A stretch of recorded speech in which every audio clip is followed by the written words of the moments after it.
अभी बॉलिंग में कंसंट्रेट करें। देखिए हमने एक बहुत अच्छा स्पिनर जो है ना उसको इधर से उधर कर दिया क्योंकि उसको बैटिंग का बहुत शौक था। शादाब ने अपनी बॉलिंग से ध्यान हटा के शायद बैटिंग पे ज़्यादा जब से ध्यान लगाया तो शादाब की बॉलिंग इफेक्ट होना शुरू की। वैसे मुझे भाई ये बहुत सारे बैटर्स ये कहते हैं कि बॉलर्स को बैटिंग करने का बहुत शौक होता है। बहुत होता है। वकार यूनुस को तो इतना शौक होता था वो हर वक्त बैट और वो बैट ले के ना दूसरों के बैट देख कर करता था, लड़ा करता था। मतलब इंजी से लड़ाई हो जाती, कभी किसी से लड़ाई हो रही है सईद भाई से कि मुझे बैट दो मुझे बैट दो, और इतना शौक होता था नेट में जाके बैटिंग लंबी लंबी करते थे।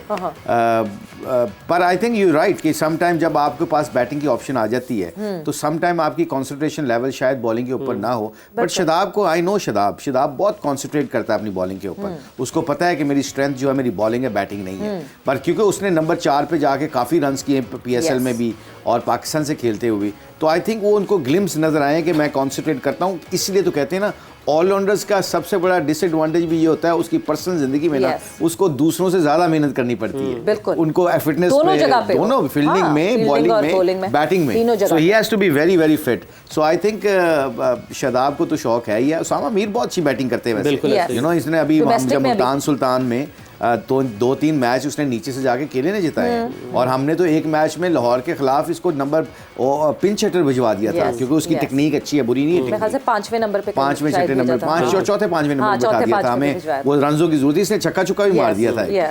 तो I think he can bat also. So Pakistan के जो जितने भी बॉलर्स होते हैं इनको बैटिंग का शौक, वसीम भाई को देख लें आपने, 256 उन्होंने टेस्ट मैच में किया हुआ है और ऑस्ट्रेलिया में लंबे लंबे ग्राउंडों में लंबे लंबे छिक्के मारे हुए हैं। इतना टेम्परामेंट एक फास्ट बॉलर के पास होना वाकई कमेंडेबल होता है। इतनी देर क्रीज पे मौजूद, ये आजिज़ी से काम ले रहे हैं अपनी, इतनी माशाल्लाह इनकी यादगार इनिंग्स हैं। अभी इसी महीने की बात है जो मेमोरीज में आ रहा है, एक इंजी भाई के साथ पार्टनरशिप, एक हसन महमूद के साथ पार्टनरशिप, एक 92 की पार्टनरशिप। तो माशाल्लाह आपकी आजिज़ी तो है ही है। आपने भी को प्रैक्टिस की थी या वो दिन थे आप? Natural, Oh my God. God gifted. I just woke up and I just took मुझे the bat. बस ये होता था कि टर्निंग पिच के ऊपर मैं और इंजमाम बैटिंग कर रहे होते थे ग्राउंड के अंदर यूबीएल से खेलते हुए, तो पिच बहुत टर्न होता था, बहुत स्पिन हो रहा था। अब लेफ्ट आर्म स्पिनर को मुझे इंजी कहता है, लेफ्ट आर्म स्पिनर को स्पिन लंबा लंबा हो रहा है यूसी, तो इंजी पता मुझे क्या कहता था, मैं मान जाऊँ अगर तू इसको निकल के ऑन ड्राइव में मारे, और मैं मारता था। अच्छा क्योंकि आउट होने का डर नहीं था और क्योंकि खेलते हम स्पिनर को बहुत है, ऑफ स्पिनर को ऑफ पे खेलना। तो ये चीज़ें सीखी हैं। और वसीम भाई ने मेरा नाम रखा था, वसीम भाई ने, मोइन ने, सब ने मेरा नाम रखा हुआ था डबल एस। यूसुफ बताएगा। मुझे में जब खेल रहे होते थे ना नेट में या वैसे भी, तो बैट लेके तो इनको वसीम भाई वगैरह कहते थे सनी सचिन सनी के दो बंदों की रूह एक बंदे के अंदर। क्या बात नहीं, मगर वो छेड़ते थे, वो सच्ची मुच्ची देखिए जो भी था, मतलब बड़ी बात है, आपको बड़े नामों से मिलाया उन्होंने, तो आपकी बैटिंग नहीं, मैं वैसे खेलता बहुत अच्छा था। मैं भी आपको बताऊं, यूसुफ को भी पता है, मैं डरपोक होता था, फास्ट बॉलों से डरता था। वो अब मानते ना, तब मानते नहीं थे क्योंकि मुझे इंजमाम, सईद भाई, वकार, वसीम भाई, मैं नेट में आता था ना बहुत बैटिंग करने, तो आगे सारे आ तेन प्रैक्टिस कराइए, आओ चलो प्रैक्टिस कराते और बाउंसर मारना शुरू कर देते थे। मैंने कहा तुम लोगों ने मेरा सारा जो ना कॉन्फिडेंस खराब किया। ये हमारा सारा कोचिंग स्टाफ ही हम देख रहे हैं कि वो भी पिच का मुआयना कर रहे थे, वकार भाई भी मौजूद हैं, वो भी पिच का मुआयना कर रहे थे। तो जो फैसला मुश्ताक भाई, गेंद मैं उसी के ऊपर आ रहा हूँ, हमारी जो डिस्कशन है, बस किसी तरीके से उम्मीद चाहिए मुझे कि आज इंशाल्लाह ये फैसला ठीक है, हम ये मैच जीत रहे हैं। तो पूरे कोचिंग स्टाफ ने असेस किया है कंडीशंस को, विकेट को, बेशक वो एंटी ड्यू एजेंट वो होता है वहाँ पर, बट अगेन तो अब उसके बावजूद भी सबने असेस किया, अकेले कप्तान को तो फैसला नहीं है ये। नहीं, ये तो सारा यूसुफ को पता होगा कि ये तो पिछले साल 1.5 साल से टीम के साथ था। मेरा ख्याल ये मशवरे से होता है। बिल्कुल। और कप्तान की सेज जरूर होती है, हेड कोच की सेज जरूर होती है। और जो कमेंटेटर्स वहाँ पर, मैं सवाल करना चाह रहा हूँ ये कि जो जिस तरह हमारे लेजेंड्स वहाँ पर मौजूद हैं, वकार भाई वहाँ पर मौजूद हैं, वो भी गाइड कर सकते हैं। 100% लेते हैं लोग मशवरा। मैं कह रहा हूँ कि मैंने विकेटें पिच रीड करना कहाँ सीखा था। मैं पहले ग्राउंड्समैन के पहले पास चले जाता था, मैं जाके उनको बताओ, और फिर उसके स्टैट्स देखता था, उस पिच के ऊपर नेट प्रैक्टिस की पिचें देखता था, वो सारी चीज़ों को फिर माइंड में बना के कि पिचें ऐसी खेल रही हैं 2 दिन से, ये ग्राउंड के अंदर 70% वैसी खेलेगी। ग्राउंडमैन क्या कहता है? ग्राउंडमैन कहता है कि यहाँ ये होगा, उसके स्टैट्स क्या कहते हैं, 330 प्लस पिच का है, इसके ग्राउंड क्या कहती हैं, उस सारों को सामने रख के फिर आपने ठोक बजा के अपना जो नॉलेज होता है ओवर द ईयर जो अल्लाह ने दिया होता है आपको, उसको ट्राई करके उसके बाद आपने फैसला करना होता है। जी, मोहन मौलकर भी ठोक रहे थे और वकार भाई भी ठोक रहे थे, इसका मतलब है ठीक है फैसला, आपने घबराना बिल्कुल नहीं है, इंशाल्लाह ये फैसला अपने आप को ये तसल्ली दे रहे हैं। But coming back to that discussion bowlers की जिस तरह हम बात कर रहे थे, कल भी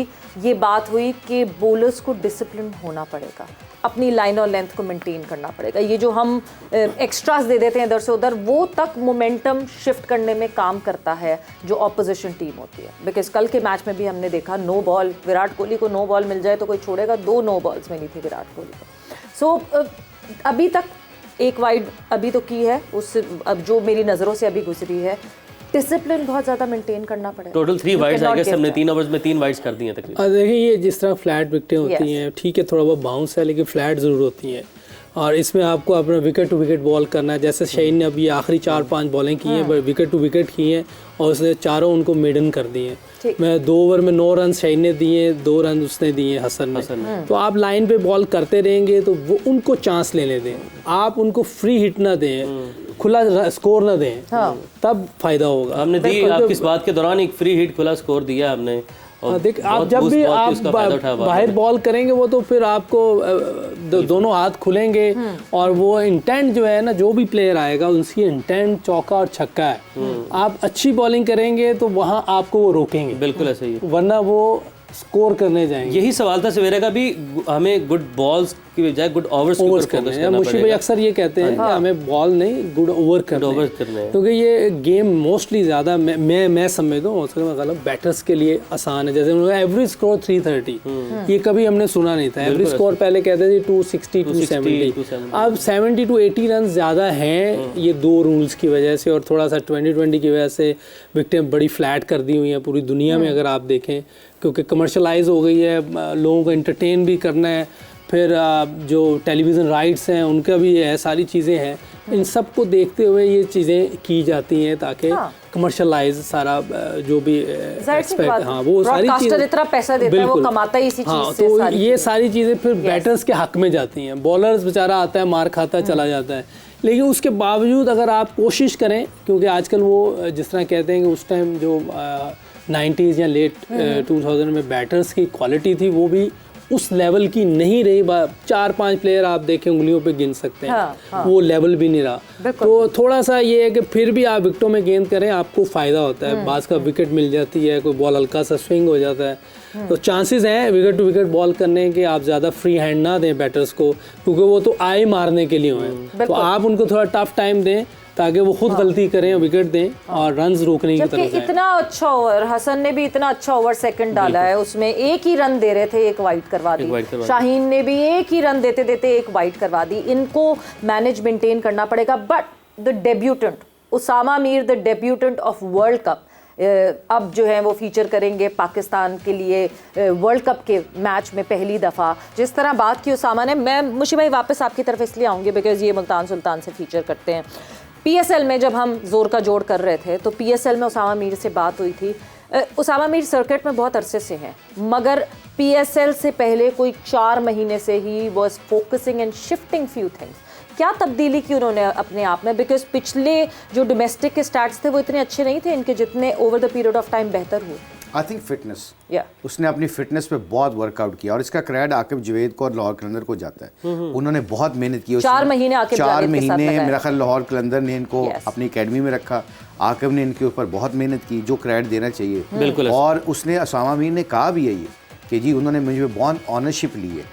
यही जो चीज़ें होती हैं ना, जब आपको पता चल जाता है ना, जो हम बार बार कहते हैं कि ये छोटी छोटी चीज़ें होती हैं जो इंसान को बड़ा प्लेयर बना देती हैं। तो आई थिंक उसामा मीर ने उसके बाद हमारे पास आए जब, तो वहाँ टेक्टिकल चीज़ें हम ज़्यादा करते थे, क्योंकि ड्यूरिंग द टूर्नामेंट तो आपने विकेट लेने का गुर सिखाना होता है, आपने फील्डिंग को देखना होता है, आपने पिच को रीड करके बताना होता है, कंडीशन को देख। तो I think credit goes to Usama Mir and Aqib, जिन्होंने म्यूचुअल अंडरस्टैंडिंग के साथ मिलके उसने ऑन किया। उसने कहा अगर तुमने पाकिस्तान से खेलना है या फर्स्ट क्लास अच्छी क्रिकेट खेलनी है, you have to maintain your fitness के ऊपर उसने काम किया। फिर उसके बाद फर्स्ट क्लास क्रिकेट खेला, रेड बॉल क्रिकेट, लंबे लंबे ओवर किए उसामा ने, और लंबे लंबे ओवर करने के बाद उसको इतना एक्सपीरियंस हो गया अपनी बॉलिंग के ऊपर कि फिर वो जब जिस वनडे में भी खेला है उसने विकेटें ली, और इसलिए उसको अल्लाह उसका रिजल्ट दे रहा है, because he work really hard.